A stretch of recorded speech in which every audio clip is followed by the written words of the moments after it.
want to sit in Daddy's chair? Want to sit in Daddy's chair and be Daddy? Alright, I'll have to seek my approval elsewhere. No problem. So hi you guys, I'm Bri Pruett. I'm so happy to be here. It's always a pleasure to be with a nice, concise group. Oh, it's so nice to see your faces, all of you. I'm just going to take a second and connect with every single one of you. Oh, there it is. It's done. I feel so connected. I've always wanted to perform in front of a fireplace. Oh, hi. I was trying to think of all the awesome things. Your father and I are very disappointed in you.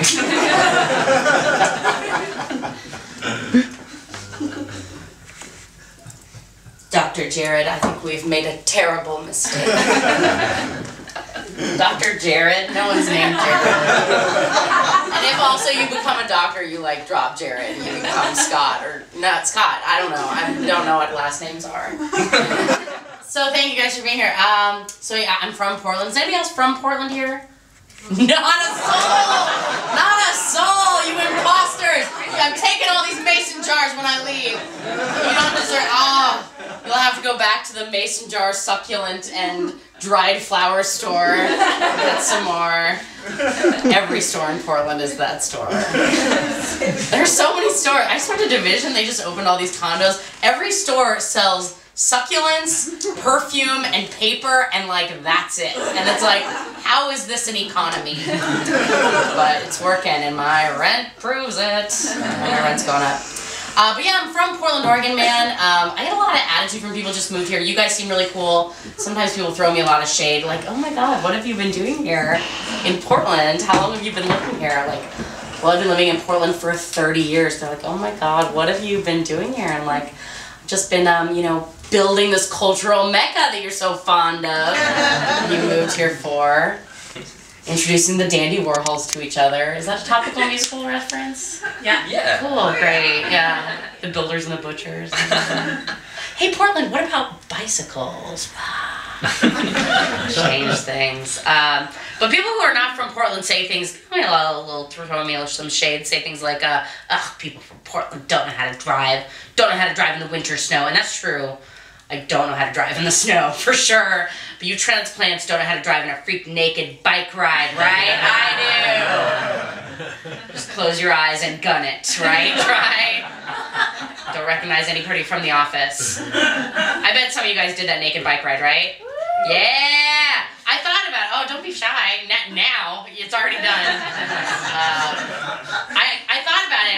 I think it's such a cool event. I thought about it, gave it some serious thought. Show those hipsters what a woman looks like. But I ended up not doing it because I realized that I don't have a bicycle, and that seems like a really uncool time to borrow one. It's like, what? We're all up the next day with like bicycle under one arm, box of Clorox wipes under the I did jokes in Beaverton last night, and I got into some of my dirty jokes, and they were so uncomfortable. They were like, oh my god, she's telling everyone she has sex. And I go, it's gonna be okay, it's fine. Yeah, because the night before I was at the weigh post and I was telling them about everyone I've had sex with, and that they were fine with that. It was weird. It was a sports bar. It was real weird. But yeah, so I do have sex. We'll get to that later. I'm from Portland. Being from Portland, let's talk about it, because it's going down right now, or just happened probably. I'm a big Portland Trail Blazers fan. Anybody else here? Okay, some people are like, yeah, a couple of people like Portland Trail Blazers, but the Venn diagram of like folk music and Blazers is tiny little sliver, tiny piece of pie that I wouldn't want to share with anyone, but they're out there. I'm a Portland Trail Blazer fan.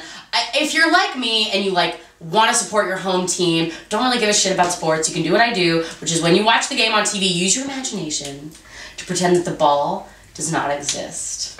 It's so fun, you guys. It looks like a bunch of hot, sweaty bros that are deeply, deeply concerned about each other, you guys. It's beautiful, right? Looks like this.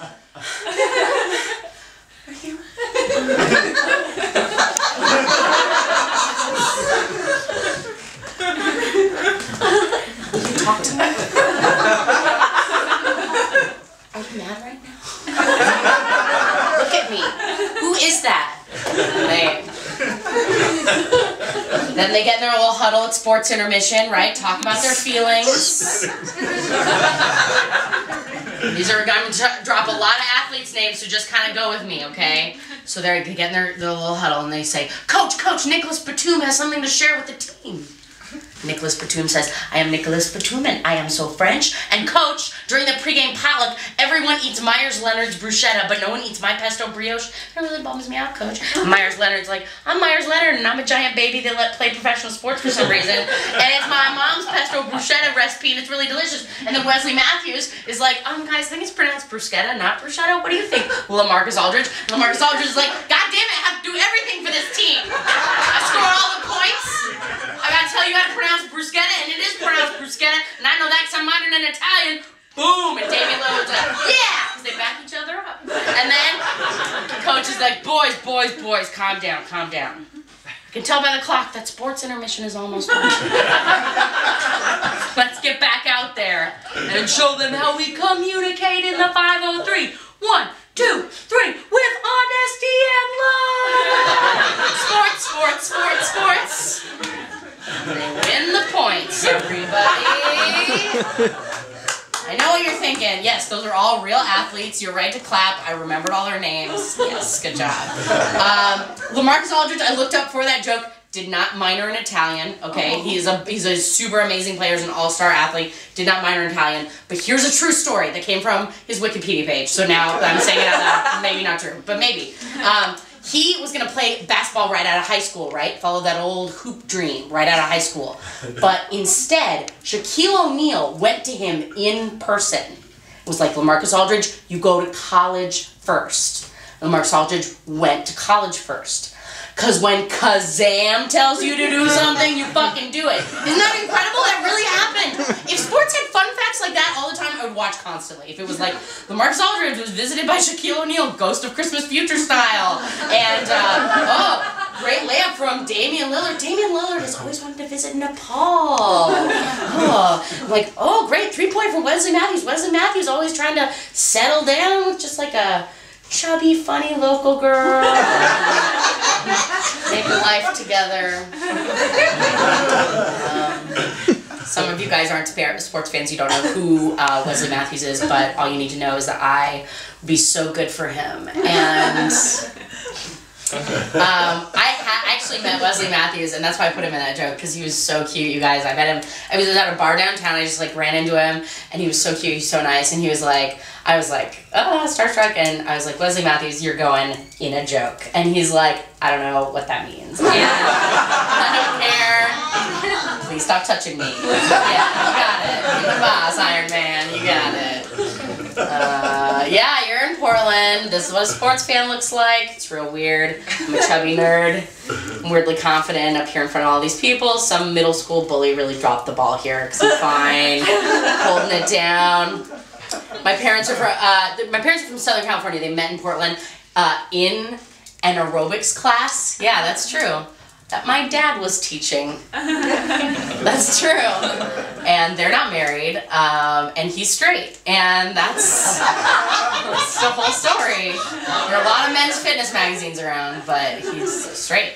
And they met in an aerobics class, and they were just like this cool couple in the 80s, right? Just like being so hot and like clubbing and running marathons, doing a bunch of coke and like just being so cool. And then they had a baby, me.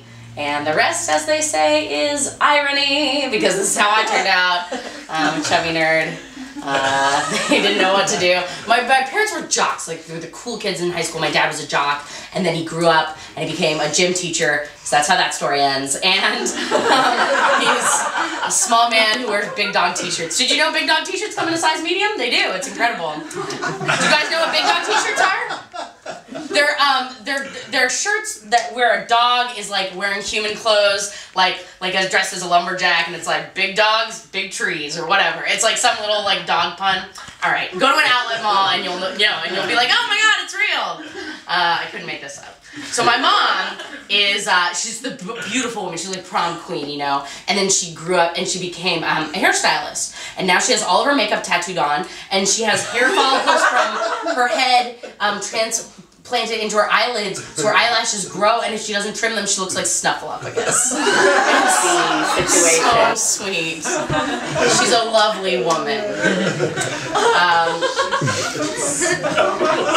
Just a Muppety situation. So goofy. But she's lovely. My mom is really lovely. Ethnically, I look like a white person. I am a quarter Korean. My mom's half Korean. And we both look like white people. It's been tremendously helpful. But we can all agree that that's true.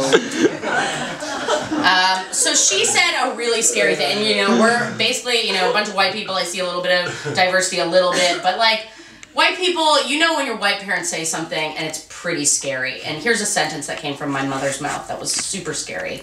She said, Brianna, I think I was the victim of reverse racism. Okay, Mom. Can you calmly and quietly tell me exactly what happened before we alienate everybody in this Whole Foods right now? And she's like, okay. I was with a group of people who did not know I was Asian, and they were making fun of Asian drivers. Phew, Mom, I have news for you. That was regular racism. Simply had the privilege of laughing with your oppressors. Congratulations. It doesn't happen very much. We are North Korean, ethnically. We came from North Korea. Is anybody else North Korean in here? I have a smooth way of asking that. Sometimes I just say, is there any friend of Dennis Rodman?